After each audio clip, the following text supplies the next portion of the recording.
Good afternoon friends. ఈరోజు మనం ఈ వీడియోలో ఇంపార్టెంట్ ఎలిమెంట్స్ అంటే ముఖ్యమైనటువంటి మూలకాలను అయితే డిస్కస్ చేద్దాం. ఇక్కడ డిస్కస్ చేసేటటువంటి ప్రతి అంశం కూడా క్లియర్ ఎక్స్ప్లెనేషన్ ఉంటుంది.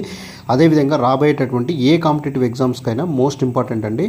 జనరల్ స్టడీస్ పేపర్ ఉన్నటువంటి ఏ ఎగ్జామ్ రాసినా కానీ అందులో కంపల్సరీగా కెమిస్ట్రీ, ఫిజిక్స్ నుంచి మరియు అదేవిధంగా బయాలజీ నుంచి అయితే క్వశ్చన్స్ రావడం జరుగుతుంది. ఇక్కడ మనం కెమిస్ట్రీ, ఫిజిక్స్ మరియు బయాలజీకి సంబంధించిన బిట్స్ అయితే డిస్కస్ చేయడం జరుగుతుంది. వీడియోని ఎక్కడ స్కిప్ చేయకండి, ఓకేనా? క్లారిటీగా వినండి, అవసరమైతే నోట్స్ రాసుకోండి. మెగ్నీషియం అనేది ఒక ఎలిమెంట్. దీని యొక్క అటామిక్ నెంబర్ 12. అయితే మొక్కల్లోని ఆకుల్లో హరితరేణు ఉంటుంది కదండి, హరితరేణుని మనం ఇంగ్లీష్లో క్లోరోఫిల్ అంటాం. క్లోరోఫిల్లో ఉండేటటువంటి లోహం ఏంటంటే మెగ్నీషియం. అదేవిధంగా హిమోగ్లోబిన్లో ఉండే లోహం ఏంటంటే ఫెర్రస్. అయితే ఇక్కడ మెగ్నీషియం హైడ్రాక్సైడ్ని యాంటాసిడ్గా వాడతాము. అంటే ఎసిడిటీ ఉన్నప్పుడు మనము ఒక టానిక్ తీసుకోవడం జరుగుతుంది. ఆ టానిక్లో ఉండేది ఏంటంటే మెగ్నీషియం హైడ్రాక్సైడ్. అక్కడ యాంటాసిడ్ అంటే యాసిడ్కి ఎగెనిస్ట్గా మనం ఏం కలుపుతాం? బేస్. కాబట్టి మెగ్నీషియం హైడ్రాక్సైడ్ని యాంటాసిడ్గా వాడుతారు. మెగ్నీషియం సిలికేట్ని మనము పౌడర్గా వాడడం జరుగుతుంది.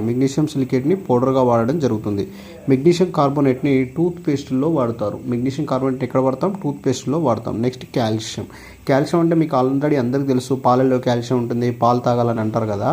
మానవ శరీరంలో ఉండే అత్యధికంగా ఉండేటటువంటి లోహం ఏంటంటే కాల్షియమే. ఈ కాల్షియం దేనికి ఉపయోగపడుతుందంటే ఎముకల గట్టితనానికి ఉపయోగపడుతుంది.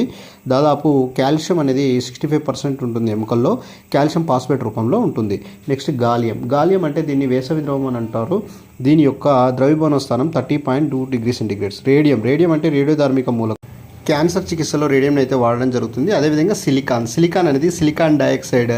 మనకు తెలుసండి ఆల్రెడీ. సిలికాన్ అంటే ఏం లేదండి, రాయినే సిలికాన్ డయాక్సైడ్ అంటాం. సిలికాన్ అనేది ఆక్సిజన్తో చేరి ఉంది, రాయిగా మారడం జరుగుతుంది సిలికాన్ డయాక్సైడ్. దీని యొక్క యూజెస్ ఏంటంటే కంప్యూటర్లో ట్రాన్సిస్టర్లలో వాడతాము, కంప్యూటర్ చిప్స్ తయారీకి వాడతాము. అదేవిధంగా సిలికా జెల్ని తేమను గ్రహించడానికి మనము కొత్తగా ఏమైనా బాటిల్స్ కానీ సీసాలు కానీ కొన్నప్పుడు మనకు అందులో చిన్న చిన్న ప్యాకెట్స్ లభిస్తాయి చూడండి, వాటిని మనము సిలికా జెల్ అంటాం. దేనికి పెడతామంటే దానిలో ఉన్నటువంటి తేమను గ్రహించడానికి సిలికా జెల్ని అయితే వాడడం జరుగుతుంది.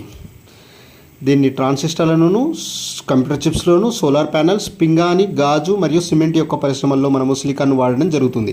Question of the day. ఈరోజు మనం ఒక క్వశ్చన్ అడగడం జరుగుతుంది. దీనికి ఆన్సర్ ఏందో చెప్పండి.